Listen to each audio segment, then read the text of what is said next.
December 19, 1944. The Ardennes forest was a cathedral of frozen pine and suffocating white fog. In the Belgian town of Stavelot, the air didn't just smell of winter, it reeked of diesel, cordite, and the metallic tang of impending death. While the world back home in America was preparing for a somber wartime Christmas, a handful of men from Company C of the 823rd Tank Destroyer Battalion were standing in the path of Hitler's most terrifying monsters. This is the story of the day the King Killers earned their name. The steel wall of the SS. The German Watch on the Rhine offensive, known to history as the Battle of the Bulge, was in full swing. Leading the spearhead was the infamous Kampfgruppe Peiper, a ruthless SS unit fueled by desperation and Tiger tanks. Among them were the giants of the 501st Heavy Panzer Battalion, the Panzer VI Ausf B, better known as the King Tiger. Weighing nearly 70 tons, with armor thick enough to shrug off standard Allied rounds, the King Tiger was a rolling fortress. To the infantry, it was a ghost story made of steel. To the men of the 823rd, it was a target.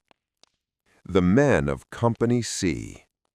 They weren't in heavy tanks. They were in M10 tank destroyers, open-topped, thinly armored vehicles designed for one thing: speed and punch. They were the glass cannons of the U.S. Army. The crews of Company C knew the math was against them. An M10's armor couldn't stop a German 88mm shell, but their 3-inch gun, if handled by a steady hand, could find the soft spots on a giant.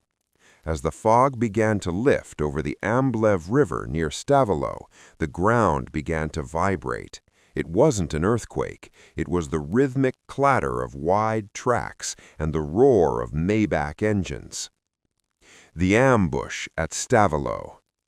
The 823rd had set their trap. They didn't meet the Tigers head-on in a suicide charge. They used the terrain of the Belgian town, narrow streets, stone walls, and muddy embankments to neutralize the Tigers' long-range advantage. The first King Tiger rounded a bend, its massive gun turret traversing slowly, searching for targets. The crew of an M10 held their breath. The commander, perched in the open turret despite the freezing rain and sniping fire, waited until the behemoth exposed its thinner side armor. Fire! The M10 rocked back. A high-velocity, armor-piercing shell screamed across the courtyard, a direct hit. Then another. The King Tiger, thought to be invincible, shuddered as internal explosions turned the invincible tank into a funeral pyre. By the end of the engagement, the men of Company C had done the unthinkable. Through tactical brilliance and raw nerves, they had knocked out 4 King Tigers. In the world of tank warfare, that wasn't just a victory, it was a miracle. The photo, a moment in time. On that cold December 19th, a photographer captured the men of Company C posing in front of an M10. If you look closely at their faces, you don't see the boastful grin of Hollywood heroes. You see the hollowed eyes of men who have seen the abyss and refuse to blink. They look exhausted, grime-streaked, and profoundly American. They were mechanics, farmers, and clerks from places like Ohio, Texas, and New Jersey, who had just defeated the pinnacle of German engineering. Legacy of the 823rd. The defense of Stavelot was a turning point. By stopping Peiper's heavy armor, the 823rd helped choke the German fuel lines and stalled the momentum of the entire offensive. The King Tigers that were supposed to reach the Meuse River instead sat rusting in the Belgian mud, silent monuments to the men who refused to run. The battle for Stavelot was not won by machines alone, but by the gunners of the mist. To understand how these men took down 4 of the most feared tanks in military history, we have to go inside the cramped, freezing turrets of the M10s during those frantic hours of December 19, 1944. The anatomy of the kill.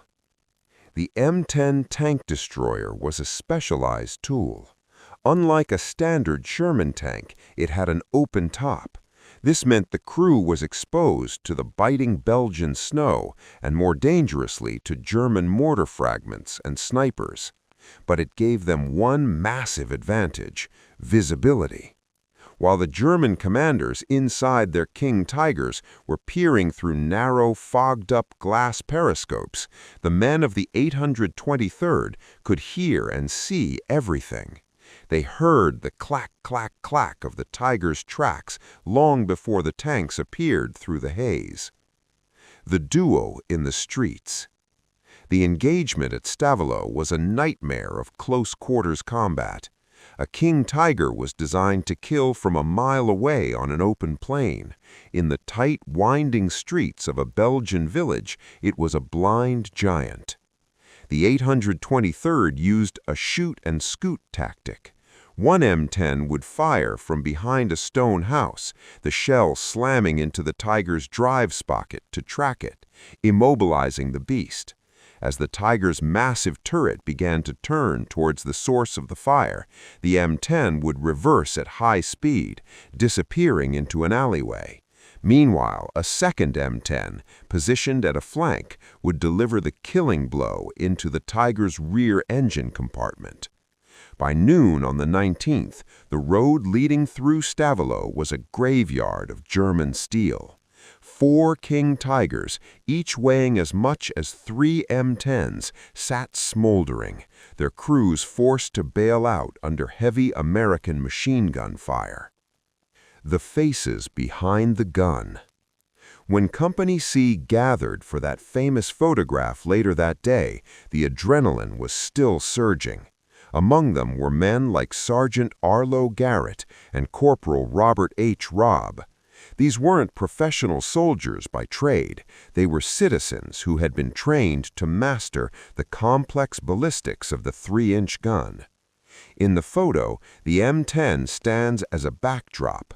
It is scarred by shrapnel, its camouflage netting torn. The men aren't cheering. They are leaning against the cold steel, some smoking, some looking off camera.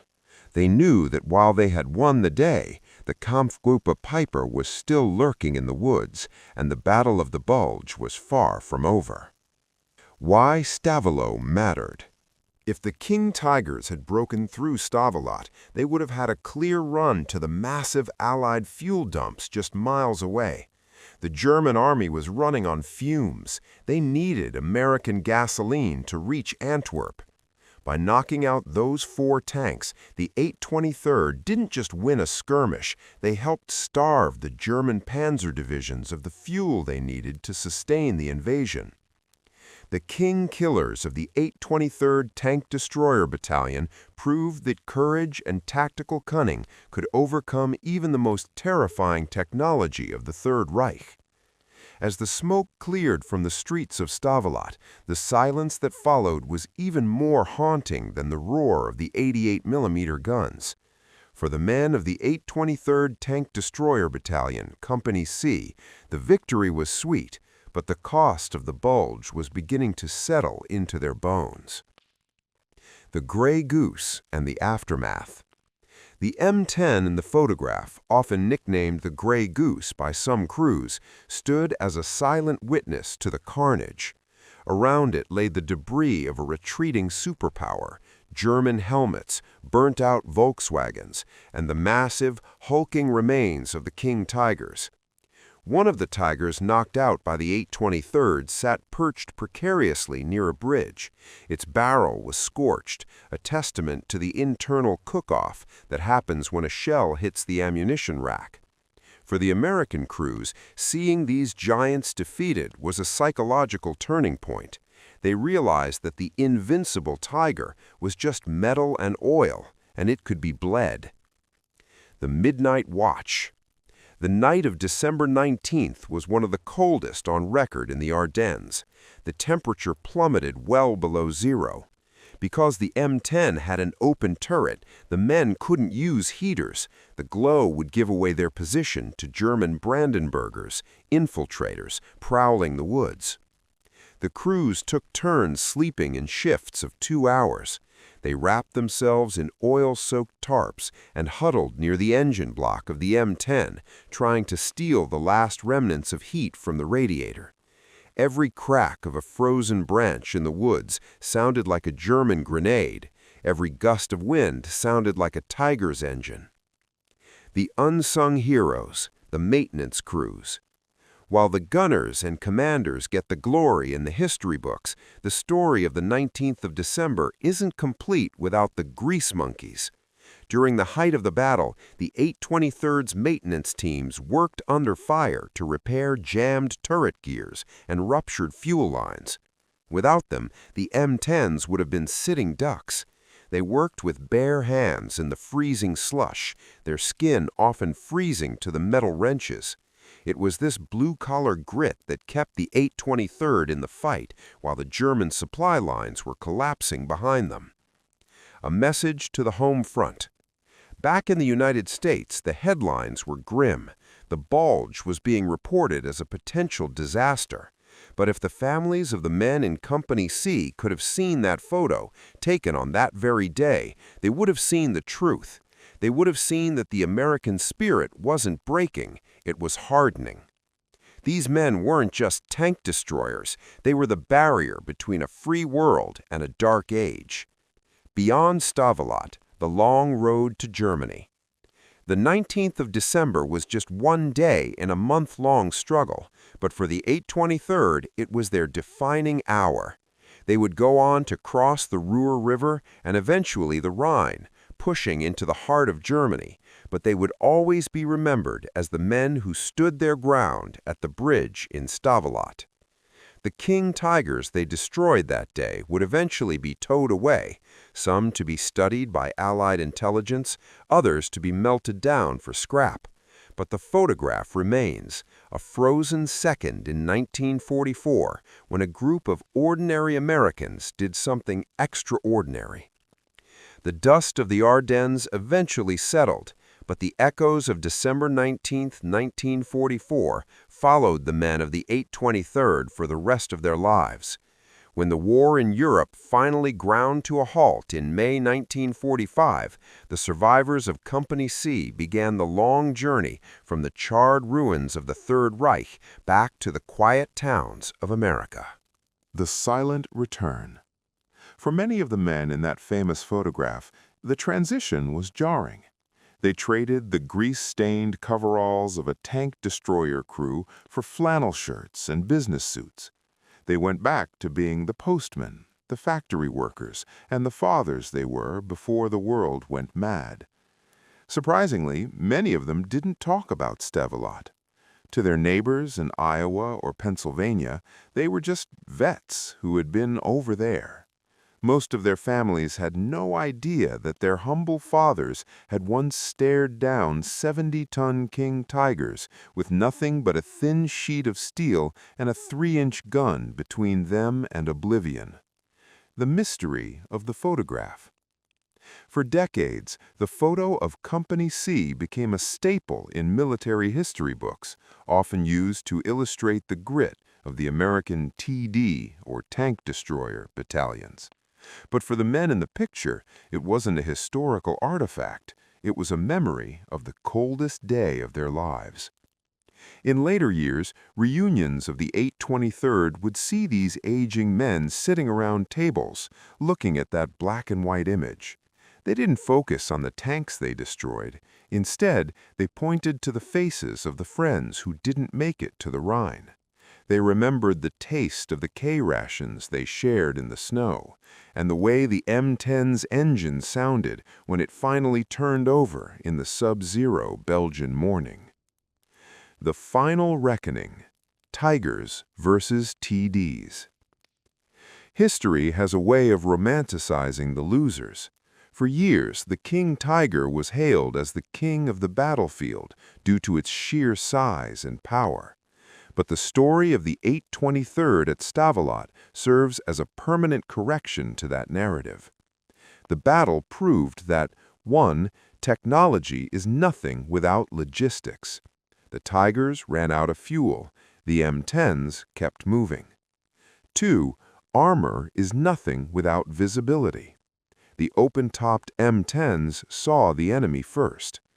And 3. Fear is nothing without resolve. The Americans didn't panic when they saw the giants. They looked for a weakness. An eternal legacy. Today, if you visit Stavelot, Belgium, you can still find traces of the battle. There are monuments to the American liberators and even a preserved King Tiger, Tiger 213, left behind by Peiper's retreating forces. But the true monument isn't made of stone or rusted steel. It's the freedom of the valley that was once a corridor for tyrants. The men of the 823rd Tank Destroyer Battalion, Company C, were ordinary citizens who, for one terrifying afternoon in 1944, became the wall that the Nazi war machine could not break. They weren't just king killers, they were the architects of the peace that followed. To truly understand the weight of that 19th of December, we must look at the after-action reports, or AARs, and the sheer statistical improbability of what occurred. In the brutal logic of tank warfare, one King Tiger was theoretically worth 5 to 10 standard Allied tanks. By that math, the men of the 823rd achieved a century's worth of combat success in a single afternoon. The decorations of valor. For their conspicuous gallantry and intrepidity during the Ardennes counteroffensive, the 823rd Tank Destroyer Battalion was awarded the Distinguished Unit Citation. The citation specifically noted their extraordinary heroism in the face of overwhelming armored strength. Individual medals, silver stars and bronze stars, were pinned to the tunics of Company C. Yet, if you had asked them at the time, most would have said they were simply doing the job to ensure they could get home by next Christmas. The 823rd didn't fight for medals. They fought for the man to their left and the man to their right. The ghost of Tiger 501. The destruction of the 4 King Tigers from the SS/PZ Abbot 501 was a psychological crushing blow to the German High Command. These were the elite of the elite, the personal bodyguard of the Reich's ambitions. When the news reached Joachim Peiper that his heavy tanks had been stopped not by a massive American division, but by a handful of towed and mobile tank destroyers, it signaled the end of the German dream of reaching the sea. The 823rd had effectively broken the steel spear of the Ardennes. The veterans' final mission. As the decades passed, the survivors of Company C took on a final mission: remembrance. In the 1980s and 90s, some of the aging veterans returned to Stavelot. This time, they weren't greeted by the roar of 88mm guns, but by the cheers of Belgian children and the gratitude of the locals who had lived through the occupation. They stood on the same ground where they had faced the Tigers, looking at a valley that was now green and peaceful. They realized then that the 4 tanks they knocked out weren't just kills on a scoreboard. They were the keys that unlocked the future of a continent. Closing the logbook. The story of December 19, 1944 remains one of the most remarkable small unit actions in the history of the U.S. Army. It is a story of American ingenuity, the refusal to be intimidated by monsters, and the quiet professionalism of the Tank Destroyer Force. The photo of Company C in front of their M10 isn't just a picture of soldiers. It is a portrait of the moment the tide of history was held back by a few determined men in a freezing Belgian town. The Stavelot Handshake. Years after the war, a fascinating phenomenon began to occur. Some veterans of the 823rd Tank Destroyer Battalion began to correspond with the very men they had fought against, survivors of the SS/PZ Abbott 501. In the 1970s, at a small gathering in Europe, a former American gunner met a former German driver. They didn't speak of politics or ideologies. They spoke of the mud. They spoke of the cold, and they spoke of the terrifying mechanical symphony of the King Tiger versus the M10. This Stavelot handshake symbolized a transition from enemies to witnesses, two groups of men who were the only ones on Earth who truly understood what happened in that fog-choked valley. The preservation of the M10 spirit. The Tank Destroyer branch was eventually disbanded after World War II, its role absorbed by main battle tanks.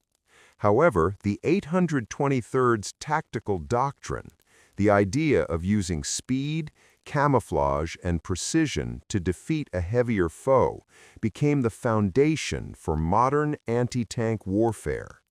Every time you see a modern military using agile, missile-equipped vehicles to stop a heavy armored column, you are seeing the ghost of Company C at work.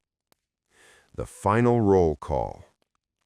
As we move further into the 21st century, the men in that 1944 photograph have mostly passed into the greatest generation's final formation. But their story remains a cornerstone of the American military identity. It serves as a reminder that size doesn't dictate the outcome. Courage is the ultimate force multiplier, and the impossible is just a problem waiting for a solution. The echo in the valley. If you stand on the bridge at Stavelot today, on a cold December morning when the fog rolls in off the Amblève River, you can almost hear it. If you close your eyes, the wind sounds like the whistle of a 3-inch shell. The distant rumble of a truck sounds like a Maybach engine. The locals still tell the story to their grandchildren. They point to the spot where the giants fell and where the Americans stood. They remember that on December 19, 1944, the world didn't end in fire and steel. It was saved by a company of men who refused to move. Conclusion of the epic. The story of the 823rd Tank Destroyer Battalion is more than a tactical victory. It is a testament to the American spirit in its purest form. From the factories of Detroit that built the M10s to the muddy boots of the men who fired the guns, it was a collective triumph of a free people over a mechanized tyranny. The King Tigers are gone, rusted and forgotten. But the men of Company C live on, etched forever in the silver salts of a black and white photograph, standing tall in the Belgian snow.